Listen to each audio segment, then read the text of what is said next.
सहारनपुर जिले के ब्लॉक पुआरका के ग्राम हरियाबांस में आयोजित भव्य जन समर्थन सम्मेलन में क्षेत्र की राजनीति में बड़ा बदलाव देखने को मिला। सम्मेलन में अभूतपूर्व भीड़ उमड़ी, जहां कांग्रेस पार्टी के वरिष्ठ नेताओं ने मौजूदा ग्राम प्रधान शराफत मलिक को जिला पंचायत सदस्य वार्ड संख्या 44 का आधिकारिक प्रत्याशी घोषित कर दिया। कार्यक्रम में मुख्य अतिथि के रूप में पहुंचे कांग्रेस सांसद इमरान मसूद तथा विशिष्ट अतिथि एमएलसी शाहनवाज खान ने शराफत मलिक को पार्टी की ओर से प्रत्याशी घोषित करते हुए कहा कि जनता के बीच उनकी लोकप्रियता, विकास कार्यों के प्रति समर्पण और क्षेत्र हित में लगातार किए गए प्रयासों के कारण उन्हें ये जिम्मेदारी सौंपी जा रही है। सांसद इमरान मसूद ने कहा कि शराफत मलिक क्षेत्र का सच्चा सिपाही है। जनता की सेवा इसकी पहली प्राथमिकता रही है। ये आने वाले समय में विकास को और अधिक मजबूती देगा और क्षेत्र का नाम रोशन करेगा। एमएलसी शाहनवाज खान ने कहा, इस क्षेत्र से मेरा आत्मीय जुड़ाव रहा है। सड़क, बिजली, पानी से लेकर हर सुविधा घर घर तक पहुंचे, यही मेरा लक्ष्य है। जनता जब चाहे मैं उनके लिए उपलब्ध हूं। कार्यक्रम में पूर्व ब्लॉक प्रमुख एवं वर्तमान जिला पंचायत सदस्य इमरान मलिक, वरिष्ठ नेता डॉक्टर रागिब अंजुम, पूर्व प्रमुख चौधरी इसरार, वर्तमान जिला पंचायत सदस्य अफजल, वरिष्ठ नेता मुर्तजा तथा सलेमपुर गाड़ा एवं आसपास के क्षेत्रों के सैकड़ों सम्मानित नागरिकों की उपस्थिति ने सम्मेलन को ऐतिहासिक बना दिया। शराफत मलिक को कांग्रेस पार्टी द्वारा वार्ड 44 का आधिकारिक प्रत्याशी बनाए जाने की घोषणा होते ही पूरे क्षेत्र में उत्सव जैसा माहौल बन गया। समर्थकों ने जोरदार नारे लगाए और बताया कि ये फैसला क्षेत्र के विकास में नई ऊर्जा लेकर आएगा। ग्राम हरियाबांस के प्रधान शराफत मलिक अब जिला पंचायत सदस्य वार्ड 44 से कांग्रेस पार्टी के सशक्त प्रत्याशी होंगे। जो हालात बने आज, जिस तरीके से देश के अंदर संविधान के ऊपर खतरा मंडरा रहा है, आज देश के अंदर जिस तरह से संविधान के ऊपर चोट करने की कोशिश की जा रही है। पहले इन्होंने कहा कि हम संविधान को बदलेंगे, जब हमने नारा लगाया मेरा मान मेरा संविधान और एक रैली निकालने का काम किया, तो दलितों के अंदर एक चेतना जागने का काम हुआ कि हाँ, संविधान के प्रति खतरा है और हमको इमरान के साथ चलना चाहिए। और ये यहां नहीं, पूरे देश के अंदर मैसेज चला गया। सबसे पहले शुरुआत सहारनपुर से हुई थी और ये जब मैसेज चला गया तो वो जो 400 पार का सपना देख रहे थे संविधान बदलने वाले, वो 240 पर टिक गए। और सहारनपुर के अंदर जो कहते थे कि अवैध किला बन गया है, यहां पर दलितों ने हमारे साथ जैसे चलना शुरू करा। मुझे साथियों ने, ठाकुरों ने, गुजरों ने, सैनियों ने, कच्छप ने, हमें तमाम प्रजापति ने, तमाम बिरादरों में थोड़ा थोड़ा समर्थन हमें मिलना शुरू हुआ और एक जीत का रास्ता खुल गया, जिस जीत के अंदर किसी धर्म और किसी बिरादरी की बात नहीं थी। उस जीत के अंदर सबकी हिस्सेदारी थी। लेकिन इस जीत के जो पिलर थे, जिसने बुनियाद बनने का काम किया, वो बुनियाद थी दलित की और मुसलमान की, और दोनों के दोनों सबसे ज्यादा परेशान हैं। आज आपसे पूछना चाहता हूं, देश के अंदर जिस तरीके से माहौल बना हुआ है, हमारी तो इबादत गांवों के ऊपर भी निशाने हैं, हमारी दर्शगाहों पर भी निशाने हैं। जमातें गांव में आती थी, जमातों के ऊपर पाबंदी लगाई जा रही है।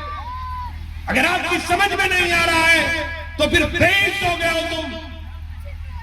इस देश से बाहर निकलने का काम करिए। आज माहौल क्या है? आज वो लोग आकर के जो बीच में बिरादरियों के नाम पर नफरतें होने का काम करते हैं, उनको आईना दिखाने की जरूरत है कि आप अपने घर के अंदर बैठे, आपके ऊपर फर्क नहीं पड़ता। लेकिन ये जो हालात है, चूंकि जब गांव के अंदर किसी खासतौर से मुसलमान पर जुल्म होता है तो उसके नाम कुर्बान, फुरकान और सुल्तान देखा जाता है। उसके पीछे क्या लगा है उसको नहीं देखा जाता। ये बात मैं इसलिए आपसे दोहरा रहा हूं कि हिंदुस्तान में चंद आवाजें बची हैं जो मजबूती के साथ बोलने का काम कर रही है। आप लोगों की बदौलत मुझे मंच मिला के मैं आवाज को पूरे हिंदुस्तान में फैला सकूं। अगर मेरी आवाज को खामोश करने का काम करोगे तो सबसे ज्यादा नुकसान होगा। और आज वक्त की जरूरत है कि मजबूत क़यादत जिंदा रहनी चाहिए, जिस क़यादत के ऊपर हिंदू और मुसलमान दोनों एतमाद करने का काम करते हो। ये बातें मैं इसलिए कह रहा हूं कि हमने तो कसम चमकाई है। 5 इलेक्शन हारा हूं, बीच से नहीं भागा। मैं हारूं या जीतूं मुझे फर्क नहीं पड़ता। जीत करके फर्क आपको दिखाई दे रहा है कि पूरे हिंदुस्तान में आपकी आवाज गूंजने का काम हो रहा है। जब बांग्लादेश के अंदर हिंदुओं को मारा जाता है, हिंदुओं के ऊपर जुल्म होता है, उनका धर्म देख करके जुल्म होता है, तो हिंदुस्तान से उठने वाली पहली आवाज मुसलमान की थी और सहारनपुर के मेंबर पार्लियामेंट की थी, जिसने पार्लियामेंट की सीढ़ियों पर खड़े होकर के सबसे पहले कहा कि प्रधानमंत्री जी सिर्फ बातों से काम नहीं चलेगा, बांग्लादेश की औकात नहीं कि वो हमारे लोगों को मारने का काम कर सके। ये मुमकिन इसलिए हुआ था, ये मुमकिन इसलिए हुआ कि आपने मुझे एमपी बनाया। जब हरदोई के अंदर एक दलित भाई को पेशाब कटवाने के लिए मजबूर किया गया, तो कोई दूसरा नहीं बोल रहा था, सबसे पहली आवाज इमरान मसूद की थी।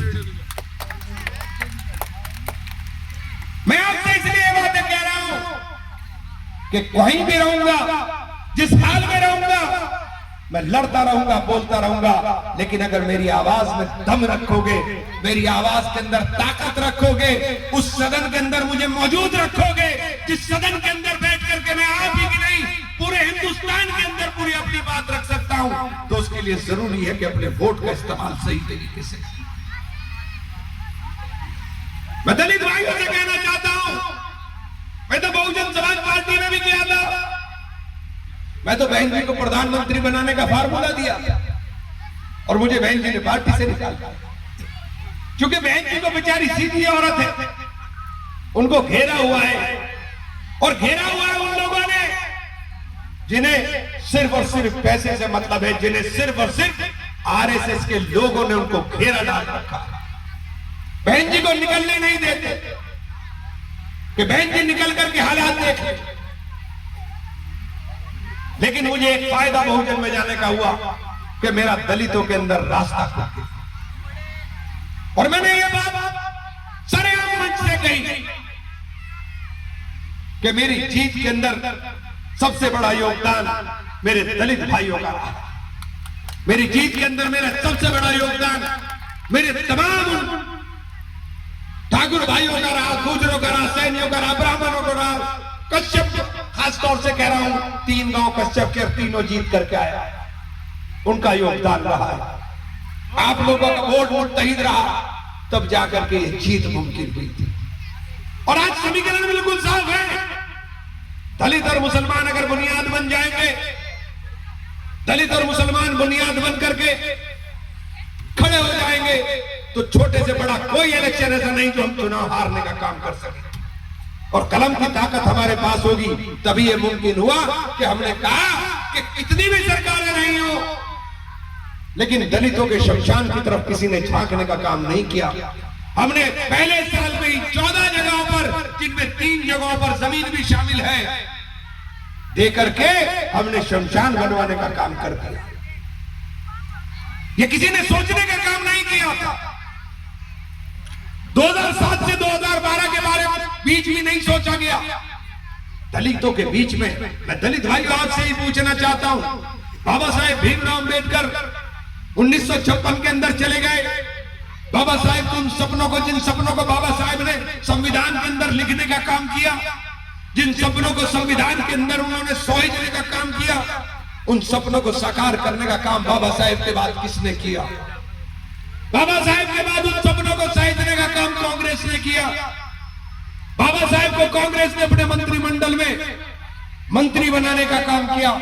बाबा साहेब के सपनों को सहेजने का काम बाबा साहेब के बाद ही उस मिशन मूवमेंट को चला करके, जिसके अंदर लोगों को, जो देश की बहुत बड़ी आबादी है, उस बहुत बड़ी आबादी को वो जो बाबा साहेब ने आरक्षण का हथियार दिया था, उस आरक्षण के हथियार को चला करके नौकरियां